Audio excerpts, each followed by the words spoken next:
ओम शांति। आज 23 मई है और बाबा के महावाक्य वैराग्य की ओर संकेत करते हुए हैं और परिवर्तन की ओर संकेत करते हुए। वैराग्य अपने आप में ही सबसे बड़ा परिवर्तन है, लेकिन बाबा ने पहला जो परिवर्तन हम सबको बताया है वो कौन सा है? सच पूछो तो हम सबके अंदर बहुत सारे कांटे आ गए, जिसमें बाबा सबसे बड़े कांटे की बात करते, देह अभिमान का कांटा। और हमें बाबा क्या करने के लिए आए हैं? बाबा एक ऐसा जादूगर है जो कांटों को फूल बनाने आया है, जो कौड़ियों को हीरा बनाने आया है। इस सब बात पे ना बड़ा, अगर आप बहुत प्यार से चिंतन करोगे तो आपको बहुत बल महसूस होगा। जब कभी आप ये विचार करोगे कि हम क्या थे और क्या हो गए, तो यह भाग्य की स्मृति को गहरा करता है। कई बार ना बड़ा हम फॉर ग्रांटेड लेते हैं, हमें भगवान मिल गया है। आप बहुत ध्यान से सोचो, आज पूरी ईमानदारी से अपनी भावनाओं के साथ बैठो और अपने से पूछो, क्या सच में मुझे भगवान से मिलने की खुशी है? क्या मुझे सच में इस बात का सम्मान है कि मुझे भगवान मिल गया है? या मैं दूसरों को देखा देखी बस ये कहता रहता हूँ कि मुझे भगवान मिल गया है? ये मैं अनुभूति से कहता हूँ, या ये मैं देखा देखी क्योंकि सब कह रहे हैं, कहूंगा नहीं तो अच्छा नहीं लगेगा, मैं भी कह देता हूँ से मैं कह रहा। अब आपको पता कैसे चलेगा कि मैं अनुभव से कह रहा हूँ या प्रभाव से कह रहा हूँ? अनुभव सदा होता है, प्रभाव कभी कभी का होता है। आज अच्छा कल बुरा। भाई अब आप सोचो, आपको अनुभव है कि सर्दी सर्दी होती है, गर्मी गर्मी होती है, मीठा मीठा होता है, खट्टा खट्टा होता है। तो अब ऐसा थोड़ी है कि आज आज तो मीठा मीठा लग रहा है, कल को नमकीन लगना शुरू हो गया, परसों कुछ और होना शुरू हो गया। ऐसा होता है क्या? नहीं ना। एक बार अनुभव कर लिया, मना कर लिया। लेकिन परमात्मा के विषय में हमें हर रोज क्या लगता है? जैसे आज तो मेरी हेल्प कर रहा है, कल को नहीं कर रहा है। आज तो मुझे समझ में आ रहा है, कल को फिर समझ में नहीं आ रहा। हाँ? आज लग रहा है भगवान है, कल लग रहा है माया आ गई है। तो ऐसा नहीं है कि किसी को भी जो बड़े बड़े हैं उनको वो चीज नहीं आती होगी, पर वो हर वक्त ये याद रखते हैं कि मुझे साथ कौन दे रहा है। ऐसा भी नहीं है कि जो महान आत्माएं हैं वे गिरती नहीं है या उनको मुश्किलें आते होते नहीं है, परंतु वो उसके प्रभाव में आकर अपने मनोबल को कभी नीचा नहीं करते। ये फर्क होता है बस। बाबा जो जादूगरी दिखाता है, वो जादूगरी जो बहुत गहरी है, वो यही है कि बाबा कहते हैं जो बच्चे महारथी बच्चे होते हैं, वो अपने कांटों को सही से समझते हैं कि मुझ में कौन कौन से कांटे हैं। वो उन कांटों को स्वीकार करते हैं कि मुझ में ये कांटे हैं। वो कभी बाहर ये दिखावा नहीं करेंगे कि मैं, मुझ में कांटे नहीं है। अगर हैं तो उन्हें पता है कि मुझ में कांटे हैं। और मैं आपको एक और गहरी बात बताता हूँ जो मैंने अनुभव से सीखी, इस वाली बात को भी, कि जब हम जितने जितने सच्चे और साफ होते जाते हैं, पता है सच्चा और साफ होना भी एक प्रक्रिया है। शुरू में हमें लगता है नहीं नहीं हम तो सच्चे ही हैं, हम तो साफ ही हैं, पर ऐसा नहीं होता। धीरे धीरे धीरे धीरे ज्ञान की गहराई जब अंदर जाती है तो हमारी सफाई होती है, हमारी सच्चाई भी बढ़ती है। क्योंकि हम दुनिया के साथ सच्चा झूठ देख रहे होते हैं, लेकिन जो बाबा जिस सच्चाई सफाई की बात करते हैं, वो सच्चाई सफाई कुछ अलग सी चीज है, जो धीरे धीरे आपकी अनुभूतियां आपको बताती हैं कि आज आप अपने आप से कितने सच्चे हो। सो कॉल्ड बाहर से प्योर दिखना, सो कॉल्ड बाहर से सच्चा दिखना एक अलग बात है, लेकिन वास्तव में अंतर मन का सच्चा और साफ होने में एक निरंतर, जो बाबा याद की बात करते हैं, निरंतर जो ज्ञान की बात करते हैं, उसके बल की आवश्यकता है। जब वो बल अंदर में आता है तब वो स्वीकार करने की शक्ति बढ़ती चली जाती है कि मुझ में कौन कौन से कांटे हैं। इसकी पहचान कैसे बल चलेगी? जो आत्मा अंदर से ज्ञान योग के बल से अपने कांटों को पहचान लेती है, वो दूसरों के कांटों का भी रिस्पेक्ट करती है। वो ऐसा कभी नहीं करती नहीं नहीं ये नहीं होना चाहिए, नहीं नहीं वो नहीं होना चाहिए। उसको पता है कि ये है, और इसको जीतने के लिए क्या करना है, ये इंपॉर्टेंट बात। जैसे, है ना, मैं कहीं पे पढ़ रहा था, एक अच्छा डॉक्टर भी बीमारियों की इज्जत करता है। मतलब वो बीमारी ठीक करता है ना, लेकिन उसकी वो इज्जत भी करता है। और वो कैसे तो दिखाता है उसकी इज्जत को, उसके बारे में वो कितनी पढ़ाई पढ़ता है। देखो बहुत सुंदर सी बात है ये, कि जब कोई बड़ी बीमारी आ जाती है तो कितने रिसर्च साइंटिस्ट, कितने डॉक्टर्स उसके लिए खोज करने के लिए लग जाते हैं। हम्म? और आप देखना, जब वो उस बीमारी की इज्जत करते हैं, बेसिकली उसके बारे में समाधान ढूंढने के लिए मेहनत करते हैं, और जब वो समाधान पा लेते हैं तो उनकी इज्जत कितनी बढ़ जाती है, बढ़ती है कि नहीं बढ़ती। जब कोई अपोजिट बात होती है, अभी भाई कोरोना नाम की बीमारी आई, तो उसका इलाज जिन डॉक्टर्स ने, जिन साइंटिस्ट ने खोजा होगा, क्या उनको उनकी उस रिसर्च के लिए सम्मानित किया गया होगा कि नहीं किया गया होगा, आप बताओ, किया गया होगा। मतलब जिसने जितनी बड़ी मुश्किल को सुलटाया हो, उसको रिस्पेक्ट मिलती है। और ये यही बात शो करता है कि इसका मतलब कोई भी जो चीज है हमारे जीवन में, जो हमें अपोजिट दिख रही है, वो बेसिकली अपोजिट नहीं है, वो आपके रिस्पेक्ट और रिगार्ड को बढ़ाने के लिए आई है। आप देखो ज्ञान में आप किन की इज्जत करते हो, उनकी इज्जत करते हो जो पहले से सुधरे हुए टाइप के थे, ज्ञान में आ गए और थोड़े से बेहतर हो गए। या उनकी इज्जत ज्यादा निकलती है जो बहुत ही बिगड़े हुए टाइप के थे, लेकिन ज्ञान में आए और एकदम से उनका रिमार्केबल चेंज हो गया। किसका रिस्पेक्ट ज्यादा करते हैं, किसका करते हैं? किसके अनुभवों में बल होता है, उसका जो सुधरा हुआ ही था, ये तो अरे ये तो पहले भी राम था अभी भी राम है, या पहले जो रावण था अब राम है, कौन ज्यादा योग्य है। चेक करो अपने आप को।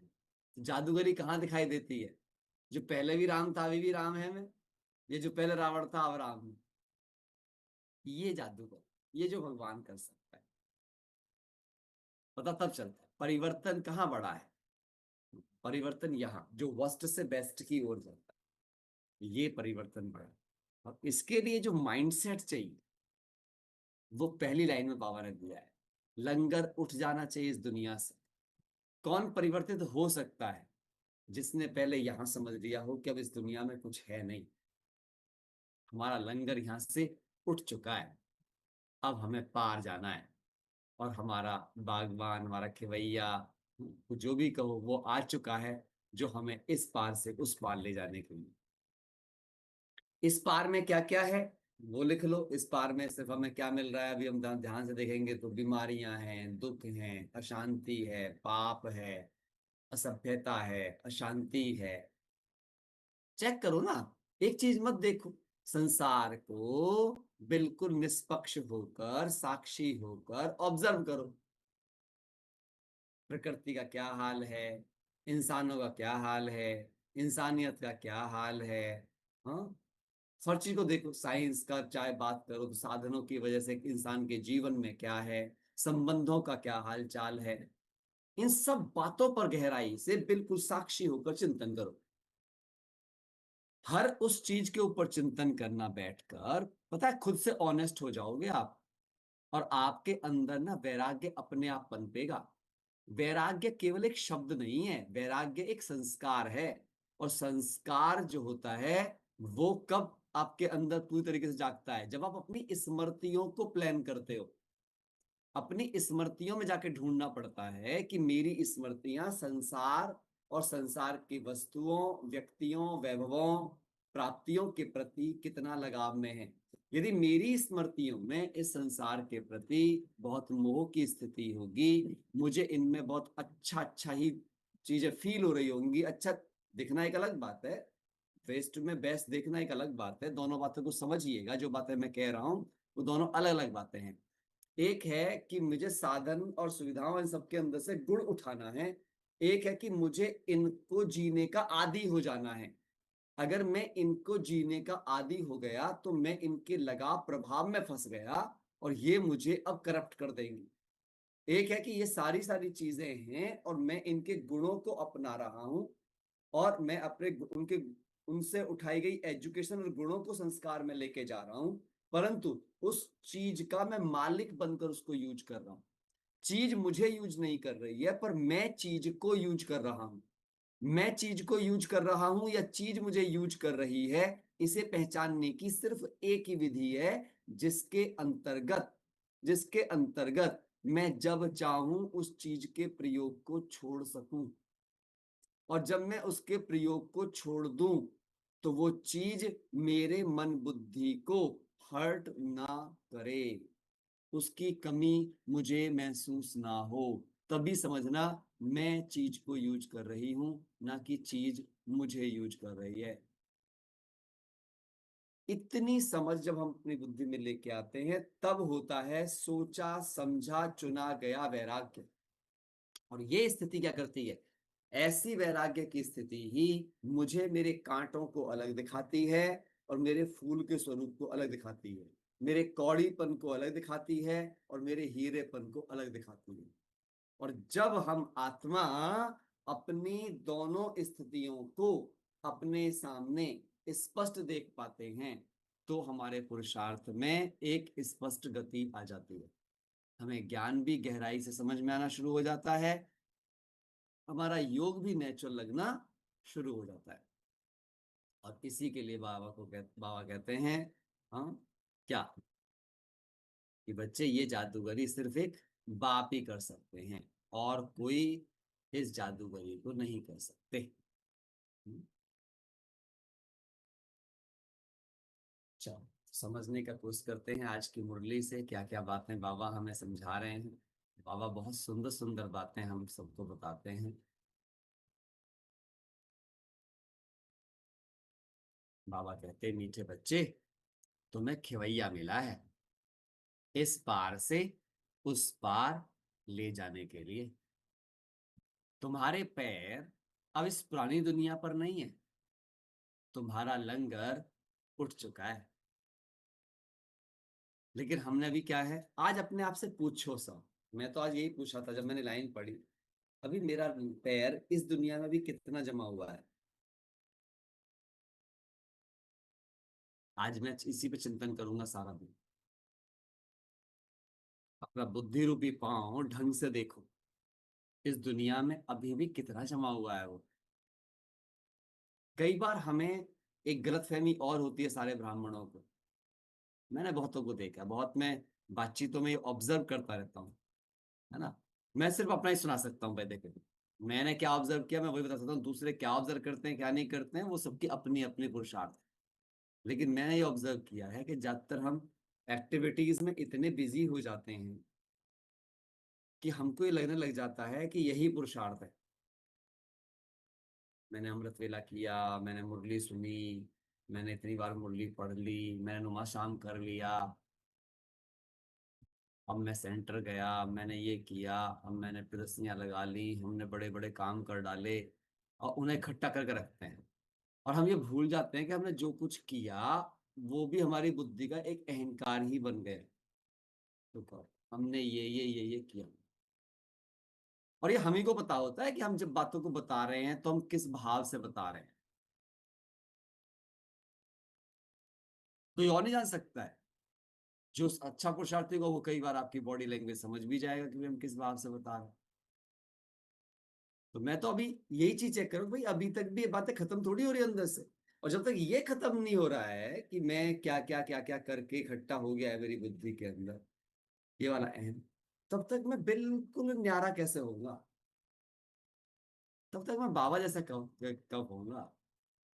क्योंकि वो तो क्या है, सब कुछ करके खुद को छिपाया, उसका गुण तो ये है। और हम तो क्या कर रहे हैं, कुछ कुछ करके इकट्ठा कर रहे हैं, हमने कुछ कुछ करके बहुत कुछ किया। देखो हम सब कैसे होते हैं, हमारी तो प्रोफाइलिंग होती जाती है, हमने बहुत कुछ किया। वो सब कुछ करके खुद को छिपा लेता है कि मैंने कुछ नहीं किया। हम कुछ कुछ करते हैं और बहुत कुछ बताने में बिजी हो जाते हैं। तो वो सब चीज हमें समझनी पड़ेगी। लंगर तब तक नहीं उठ सकता जब तक यहाँ पे किया हुआ, यहाँ पे पाया हुआ मेरी कॉन्शियसनेस को उसके किए हुए का कुछ प्राप्ति स्वरूप की अनुभूति करा रहा है, आई एम समथिंग की अनुभूति करा रहा है। जब तक मेरा किया हुआ मैं कुछ हूं, की अनुभूति करा रहा है, तब तक अहम जिंदा ही रहेगा। रूप बदलते जाएंगे उसके, पहले वाले रूप होंगे लौकिकता के देवीमान के, बाद के रूप होंगे अलौकिकता के देवीमान के, पर रहेगा वो देवीमान। बस रूप बदलेंगे, वस्तुएं बदलेंगी, व्यक्ति बदलेंगे, लेकिन वो जो वो विकार है वो वैसा ही है। बस थोड़ा सा फर्क आ जाएगा कि पहले वाले में बहुत उग्र रूप हो सकते हैं, बाद वाले में थोड़े से संभले हुए रूप हो सकते हैं। क्यों? क्योंकि दूसरे देख रहे हैं, हम उग्र रूप दिखा नहीं सकते।